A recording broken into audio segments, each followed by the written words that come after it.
Assalamualaikum warahmatullahi wabarakatuh. Halo semuanya, kembali lagi di pembelajaran geografi. Untuk hari ini kita akan mempelajari tentang ketahanan pangan, industri, energi baru dan terbarukan. Selamat menyaksikan. Assalamualaikum warahmatullahi wabarakatuh. Halo semuanya, anak-anak hebat. Kembali lagi di kegiatan pembelajaran geografi. Untuk hari ini kita akan masuk materi baru, yaitu materi ketahanan pangan. Part 1 atau bagian ke-1 yang akan langsung disampaikan oleh saya sendiri, Rion Frianda. Untuk materi ini adalah materi untuk siswa kelas 11. Oke, kita akan lanjutkan ya. Sebelum memulai pembelajaran, kita harus tahu terlebih dahulu apa yang menjadi kompetensi dasar dan indikator pencapaian kompetensi atau IPK. Untuk kompetensi dasar adalah menganalisis ketahanan pangan nasional, penyediaan bahan industri, serta potensi energi baru dan terbarukan di Indonesia. Adapun indikator pencapaian kompetensi menjelaskan pengertian ketahanan pangan, bahan industri, serta energi baru terbarukan, menganalisis potensi serta persebaran sumber daya pertanian, perkebunan, perikanan, peternakan untuk ketahanan pangan nasional, menganalisis potensi dan persebaran sumber daya untuk penyediaan bahan industri, menganalisis potensi dan persebaran sumber daya untuk penyediaan energi baru terbarukan, menganalisis pengolahan sumber daya dalam penyediaan bahan pangan, bahan industri, serta energi baru terbarukan di Indonesia. Nah, untuk tujuan pembelajarannya, melalui model pembelajaran Discovery Learning diharapkan dengan pendekatan saintifik, kalian sebagai peserta didik, sebagai siswa, mampu ya menganalisis, mengumpulkan, mengasosiasi, mengkomunikasikan di depan kelas tentang materi ketahanan pangan nasional, penyediaan bahan industri, serta potensi energi baru dan terbarukan di Indonesia secara jujur, bertanggung jawab, percaya diri, pantang menyerah, responsif, proaktif, serta mampu berkomunikasi dan bekerja sama dengan baik ya. Nah, kita lanjut ke bab keempat, di mana kita akan bahas tentang ketahanan pangan, industri, energi baru, dan terbarukan. Dimulai dengan ketahanan pangan, kita lihat secara definisi terlebih dahulu. Apa sih pengertian atau definisi dari ketahanan pangan, bahan industri, serta energi baru dan terbarukan? Yang pertama, ketahanan pangan. Ya, ketahanan pangan itu merupakan situasi ketika semua rumah tangga mempunyai akses baik secara fisik maupun ekonomi untuk memperoleh pangan bagi seluruh anggota keluarganya, serta rumah tangga tidak beresiko untuk mengalami kehilangan kedua akses tersebut. Ya, artinya dia membutuhkan secara fisik ya maupun ekonomi untuk memperoleh pangan bagi siapa? Bagi seluruh anggota keluarganya atau rumah tangganya itu sendiri ya. Pangan di situ adalah apa yang mereka butuhkan untuk pemenuhan kehidupan mereka sehari-hari.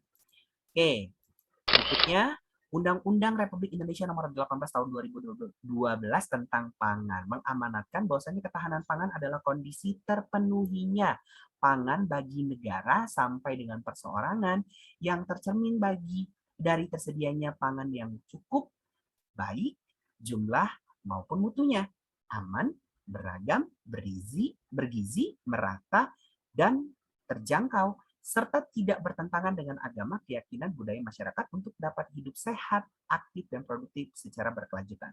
Konsep ketahanan pangan ini menunjukkan ketersediaan yang memadai, stabilitas, dan juga akses terhadap pangan-pangan utama. Itulah amanat Undang-Undang Republik Indonesia Nomor 18 ya, yang menjelaskan terkait dengan ketahanan pangan. Ya, Undang-Undang Republik Indonesia Nomor 18 Tahun 2012.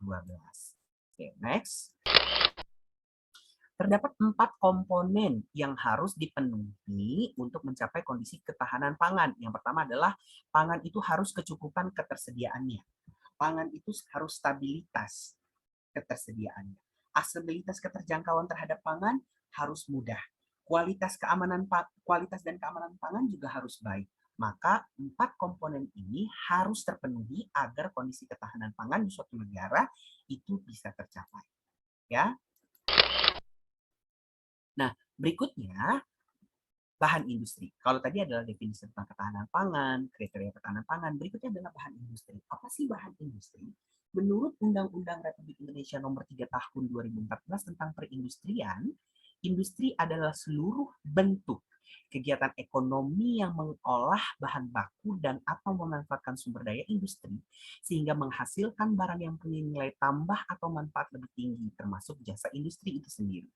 Ya, jadi seluruh bentuk kegiatan ekonomi yang itu mengolah sifatnya baik dari bahan baku, bahan setengah jadi, menjadi barang jadi, lalu dimanfaatkan. Mempunyai nilai tambah, memiliki nilai ekonomi, manfaatnya lebih tinggi, memiliki nilai ekonomi, atau termasuk jasa industri, itu disebut dengan bahan industri. Nah, kita lihat klasifikasinya. Ya, klasifikasi industri berdasarkan bahan baku, ada yang pertama adalah bahan baku. Apa sih bahan baku? Nah, di sini kita jelaskan, bahan baku adalah bahan mentah atau barang setengah jadi atau barang jadi yang dapat diolah menjadi barang setengah jadi atau barang jadi yang punya nilai ekonomi yang lebih tinggi. Berkaitan dengan ini, tentu kita akan menjelaskan bahwasanya bahan bakunya ada 3 jenis industri, yaitu ada industri ekstraktif yang kita kenal, ada industri non-ekstraktif, dan juga ada industri fasilitatif. Apakah penjelasan dari industri ekstraktif, non-ekstraktif, dan fasilitatif? Yuk, kita lanjut ke slide berikutnya. Yang pertama adalah industri ekstraktif. Apa sih industri ekstraktif? Industri ekstraktif adalah industri yang menggunakan bahan baku yang diperoleh langsung dari alam. Ya, diperoleh langsung dari alam. Industri ekstraktif terdiri dari industri reproduksi dan industri manufaktur. Industri reproduksi sendiri adalah industri yang bahan bakunya dari alam dan hasil produksinya berupa barang-barang yang baru. Kalian bisa lihat ikan itu setiap harinya baru. Kenapa? Karena dia reproduksi. Ya, dia bisa berkembang biak dengan sendirinya dan kita setiap hari memakan ikan yang berbeda, ikan yang baru. Baru dari mana? Baru langsung dari laut. Ya, laut perairan Indonesia. Berikutnya adalah industri manufaktur. Industri manufaktur adalah industri yang mengolah bahan baku untuk menghasilkan barang yang akan digunakan lagi untuk keperluan industri lain. Ya, itu untuk industri manufaktur. Nah, industri ekstraktif ini contohnya adalah industri pertanian, ya, apakah itu beras, apakah itu sayuran dan sebagainya, kemudian pertambangan, perikanan, dan juga industri benang. Itu langsung, ya, seperti itu. Oke, berikutnya adalah industri non-ekstraktif. Apa sih bedanya? Kalau industri ekstraktif itu adalah industri langsung dari alam, kalau industri non-ekstraktif itu adalah industri yang ya dia bahan bakunya berasal dari hasil-hasil industri lain. Ya, industri non-ekstraktif tersebut bahan bakunya berasal dari industri lain. Contohnya industri minuman, industri pakaian jadi, ya. Itu dia bahan industrinya adalah dari industri yang lain lagi, ya. Seperti itu. Lalu diolah, lalu kemudian menjadi barang yang siap pakai bernilai ekonomi. Lalu kemudian ada industri fasilitatif. Industri fasilitatif adalah industri yang kegiatannya menjual jasa layanan untuk keperluan orang lain. Contohnya perbankan, ya, terus kemudian perdagangan dan juga angkutan, kemudian biro hukum atau jasa hukum, ya, seperti itu, pengacara dan sebagainya. Itu adalah industri fasilitatif. Lalu kemudian tour guide, itu adalah industri fasilitatif. Yang dijual apa? Jasanya. Ya, orang akan membayar jasa yang telah diberikan. Ya, seperti itu. Nah, itu untuk industri. Lalu kemudian kita lanjut ke definisi energi baru dan terbarukan. Ya, menurut Undang-Undang Republik Indonesia tahun 30 tahun 2007 tentang energi, sumber daya energi adalah sumber daya alam yang dapat dimanfaatkan baik sebagai sumber energi maupun sebagai energi itu sendiri. Ya, secara luas sumber energi dapat dikelompokkan atas sumber energi terbarukan dan tidak terbarukan. Ya, kalian bisa lihat ini ada dua gambar. Yang satu adalah gambar suatu apa ya ini kalau bisa dikatakan hmm, tempat nuklir ya, pengembangan nuklir. Yang ini adalah pengembangan energi eh, panas bumi ataupun cahaya matahari dan juga kincir angin, kekuatan angin, ya, seperti itu. Itu adalah salah satu contoh dari energi baru dan terbarukan. Nah, kemudian ada yang dikenal juga dengan energi tak terbarukan. Apa maksudnya energi tak terbarukan? Kalau energi baru tadi itu adalah energi yang dia secara kontinu, ya, bisa digunakan. Sedangkan energi tak terbarukan adalah energi yang sumber energinya dihasilkan dari sumber daya energi yang akan habis jika terus dieksploitasi. Ya, kenapa? Karena dia butuh ratusan ataupun ribuan atau kemudian jutaan tahun, ya, untuk kemudian proses itu muncul lagi. Karena prosesnya tidak kemudian reproduksi yang kemudian bisa berkembang biak lagi ataupun kemudian bisa muncul lagi dalam waktu yang cepat, ya. Itu contohnya apa untuk sumber energi tak terbarukan? Ada minyak bumi, ada gas bumi, ada batu bara, gambut dan serpih bitumen, ya. Ini kita lihat, ya, adalah salah satu petugas dari pengelolaan sumber energi terbarukan. Dalam hal ini adalah pertamina. Ya, seperti itu. Next. Kemudian energi terbarukan. Kalau sumber energi terbarukan itu adalah sumber energi yang dihasilkan dari sumber daya energi yang berkelanjutan. Nah, maksudnya berkelanjutan apa? Jika dikelola dengan baik, sumber energi ini merupakan sumber daya alam seperti sinar matahari, ya, panas matahari itu sendiri, angin, kecepatan angin, kemudian air, derasnya air mengalir, terus kemudian volume air, panas samudra, gelombang laut, dan lain-lain, itu bisa dimanfaatkan menjadi sumber energi. Dan itu sumber energi yang terbarukan. Ya, seperti itu. Oke, berikutnya potensi dan persebaran sumber daya pertanian, perkebunan, perikanan, dan peternakan untuk ketahanan pangan nasional. Potensi dan persebaran sumber daya pertanian untuk ketahanan pangan nasional, di mana pertanian merupakan sektor utama, terutama untuk negara kita ya, yang dikenal dengan negara agraris, yaitu negara dengan sektor pertanian sebagai tumpuan utamanya, ya, dalam ketahanan pangan. Lahan pertanian merupakan sumber daya alam yang paling berperan dalam pertanian. Lahan pertanian menurut BPS atau Badan Pusat Statistik terdiri dari lahan sawah dan lahan pertanian bukan sawah. Yuk kita lihat. Ada yang dikenal dengan lahan sawah. Apa itu lahan sawah? Lahan sawah adalah lahan pertanian, ya, lahan pertanian yang berpetak-petak dan dibatasi oleh pematang atau galengan, saluran untuk menahan menyalurkan air yang biasanya ditanami padi sawah tanpa memandang di mana diperoleh status lahan tersebut. Lahan sawah terdiri dari hal-hal berikut. Ada lahan sawah irigasi, ada lahan sawah tada hujan, ada polder atau sawah lainnya, ada lahan sawah pasang surut yang biasanya ada di sekitar bibir pantai, dan ada lahan sawah lebak. Ya, nah ini adalah lahan sawah. Berikutnya, persebaran lahan sawah di Indonesia. Jika dilihat menurut pulau, lahan sawah terluas terdapat di Pulau Jawa. Yang pertama adalah Pulau Jawa, yang kedua adalah Pulau Sumatera. Sementara itu, luas lahan sawah terkecil ada di Pulau Maluku dan juga Pulau Papua. Jadi memang Sumatera dan Jawa, Jawa dan Sumatera adalah penghasil lahan sawah di mana menghasilkan beras terbanyak untuk memenuhi pasokan kebutuhan masyarakat Indonesia.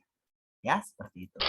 Kemudian ada lahan pertanian bukan sawah. Yang dimaksud dengan lahan pertanian bukan sawah adalah lahan pertanian, semua lahan pertanian selain lahan sawah itu sendiri, antara lain tegal atau kebun, ladang, huma, ya, dan lahan yang sementara tidak diusahakan. Itu lahan pertanian, ya. Tanah-tanah yang terpapar, ya, yang kemudian terbentang, yang belum dimanfaatkan itu adalah lahan pertanian bukan sawah. Bisa dimanfaatkan? Bisa dong. Nah, potensi persebaran sumber daya perkebunan untuk ketahanan pangan nasional. Perkebunan adalah segala kegiatan pengolahan sumber daya alam, sumber daya manusia, sarana produksi, alat, dan mesin. Budidaya panen, pengolahan, dan pemasaran terkait tanaman perkebunan. Perkebunan dapat dibedakan berdasarkan jenis usahanya, jenis tanamannya, pengolahannya, dan juga lokasinya. Ya. Nah, kita lihat produksi perkebunan, ya, itu dapat di kelompokkan, ya, atau diklasifikasikan. Ada produksi primer, ada produksi olahan. Produksi primer adalah produksi hasil yang dipanen dari usaha perkebunan tanpa melalui proses pengolahan lebih lanjut. Contoh primer itu adalah perkebunan karet. Ini kita lihat, ya, petani karet sedang melakukan proses deres, orang bilangnya deres seperti itu. Kemudian contoh produksi primer perkebunan karet adalah lateks dan lum, ya. Contoh produksi primer perkebunan kelapa sawit adalah tandan buah segar. Contoh produksi primer perkebunan coklat adalah buah basahnya. Ya, seperti itu. Itu adalah beberapa contoh produksi primer. Next. Kemudian ada yang dia sifatnya adalah produksi olahan. Produksi olahan adalah produksi primer yang telah diolah menjadi suatu bentuk barang jadi atau barang setengah jadi sehingga nilai ekonomisnya lebih tinggi. Jadi tidak barang yang kemudian masih mentah. Contoh produksinya adalah perkebunan karet, adalah karet lembaran asap bergaris. Atau contoh produksi lain, olahan perkebunan coklat adalah bentuk coklat itu sendiri. Ada minyak coklat, meses, dan juga permen coklat. Untuk contoh produksi olahan perkebunan kelapa sawit adalah minyak kelapa sawit. Nah, ini adalah contoh dari minyak kelapa sawit. Oke, next. Itu untuk produksi olahan. Kemudian ada potensi dan persebaran sumber daya perikanan dan untuk ketahanan pangan nasional. Sumber daya ikan adalah potensi semua jenis ikan. Sumber daya perikanan cukup potensial untuk ketahanan pangan nasional. Kenapa? Karena kegiatan perikanan di Indonesia sendiri terdiri dari perikanan budidaya dan juga perikanan tangkap. Ini ya yang ada di laut Indonesia. Ya, seperti itu. Ada banyak ikan, udang dan sebagainya. Terus kemudian ada perikanan tangkap di mana pengolahan diolah ya perikanan tangkap adalah semua kegiatan untuk memperoleh ikan di perairan yang tidak dalam keadaan dibudidayakan dengan alat ataupun cara apapun, termasuk kegiatan yang menggunakan kapal untuk memuat, mengangkut, menyimpan, mendinginkan, menangani, mengolah ataupun mengawetkannya. Ya, seperti itu. Dan ini adalah bentuk proses pengolahan lebih lanjutnya. Ya, oke. Nah, ini adalah contoh dari peta wilayah pengelolaan perikanan negara Republik Indonesia atau WPP NRI. Ya, di mana merupakan wilayah pengolahan perikanan untuk penangkapan ikan, pembudidayaan ikan, konservasi, penelitian, pengembangan perikanan yang meliputi perairan pedalaman, kepulauan, laut teritorial, zona tambahan, zona ekonomi eksklusif Indonesia. Ini adalah batas wilayah yang boleh kita ambil ikannya, yang boleh kita kemudian eksplorasi dan eksploitasi untuk ikannya. Ya, seperti itu. Sedangkan untuk beberapa wilayah yang lain itu tidak boleh. Di luar dari garis ini tidak boleh. Kenapa? Karena itu bukan wilayah milik Indonesia. Ya. Next. Kemudian ada perikanan budidaya. Apa itu perikanan budidaya? Perikanan budidaya adalah kegiatan memproduksi biota atau organisme akuatik, ya, biota laut ataupun biota air di lingkungan terkendali dalam rangka mendapatkan keuntungan atau profit itu sendiri. Perikanan budidaya dapat dikelompokkan atas budidaya laut, budidaya tambak, budidaya kolam, budidaya keramba, ya, dan juga budidaya jaring, apung, dan budidaya sawah. Nah, ini kita lihat ya contoh dari budidaya perikanan, ya, seperti itu. Nah, kemudian kita lihat lagi, yaitu terkait dengan potensi persebaran sumber daya peternakan untuk ketahanan pangan nasional. Kalau tadi perikanan, kita lanjut ke peternakan. Peternakan ada segala urusan yang berkaitan dengan sumber daya fisik, bibit, benih, ya. Terus kemudian bakalan ternak, ruminansia, indukan, pakan, alat, mesin peternakan, budidaya ternak, panen, pasca panen, pengolahan, pemasaran, pengusahaan, pembiayaan, serta sarana dan prasarana. Yuk kita lihat lebih detailnya. Contoh adalah ternak besar. Ternak besar terdiri dari ternak sapi potong, sapi perah, kerbau, kuda, di mana sebaran populasi ternak besar tampaknya ditemukan di seluruh provinsi di Indonesia, meskipun sebaran itu tidak merata pastinya. Ya, populasi ternak terbesar di Indonesia pada tahun 2014 didominasi oleh ternak sapi potong. Lalu kemudian ada ternak kecil, antara lain terdiri atas ternak kambing dan domba. Populasi ternak kambing terbesar ditemukan di Provinsi Jawa Tengah, Jawa Timur, Jawa Barat, dan Lampung. Ya, populasi ternak domba terbesar ditemukan di Provinsi Jawa Barat, Jawa Tengah, dan juga Jawa Timur. Nah, berikutnya ada ternak unggas. Ternak unggas terdiri dari ayam buras, ayam ras petelur, ayam ras pedaging, itik, itik manila. Sebaran populasi ternak unggas tampaknya ditemukan di seluruh provinsi Indonesia meskipun sebaran itu tidak merata. Populasi ternak unggas di Indonesia pada tahun 2014 didominasi oleh ternak ayam ras pedaging. Ya, di mana ayam fried chicken yang kita kenal itu adalah menggunakan ayam-ayam dari ternak unggas itu sendiri. Lalu kemudian ada aneka ternak, adalah jenis ternak yang belum lama didomestikasi dan dapat diharapkan sebagai penghasil bahan pangan berprotein tinggi. Aneka ternak antara lain adalah ternak kelinci, puyuh, merpati, ya. Sebaran populasi aneka ternak di Indonesia itu tidak merata, khususnya tidak tersebar di seluruh provinsi Indonesia. Ya, populasi ternak di Indonesia pada tahun 2014 didominasi oleh ternak puyuh. Ya, aneka ternak di Indonesia didominasi oleh ternak puyuh. Ini adalah contoh burung puyuh ataupun telur puyuhnya ya yang dihasilkan. Oke, kita sampai ke evaluasi pembelajaran pertama pada materi ketahanan pangan, industri, energi baru dan terbarukan. Untuk evaluasi pembelajaran pertama, silahkan kalian men-scan barcode yang ada pada di layar kalian untuk mengerjakan soal pilihan ganda. Quiz time kita, pengerjaan soal pilihan ganda, silahkan kalian melakukan scan barcode pada layar. Oke, dilanjutkan dengan menjawab pertanyaan esai dengan menuliskan jawaban kalian di kolom komentar di video YouTube ini. Ya, pertanyaannya adalah jelaskan pendapatmu. Yang diminta adalah pendapatmu ya. Tindakan yang tepat bagi pemerintah guna memaksimalkan potensi energi baru dan terbarukan yang dimiliki Indonesia. Jangan lupa tuliskan asal sekolah, nama lengkap, dan juga kelas kalian ketika menjawab pertanyaan esai di kolom komentar yang ada di YouTube ya. Sekali lagi diingatkan, ada pengerjaan soal pilihan ganda dengan men-scan barcode dan juga pengerjaan soal esai. Oke, see you next time ya. Keep healthy and happy guys. Terima kasih untuk anak-anak yang sudah menyaksikan video pembelajaran ini. Semoga video ini bisa menambah wawasan kalian, menambah pengetahuan kalian, dan juga bermanfaat buat kalian semua. Thank you so much for everyone. Stay healthy and stay happy ya semuanya. Bisa akhiri. Assalamualaikum warahmatullahi wabarakatuh. Terima kasih sudah menyaksikan. Sampai berjumpa di video pembelajaran berikutnya. Wassalamualaikum warahmatullahi wabarakatuh.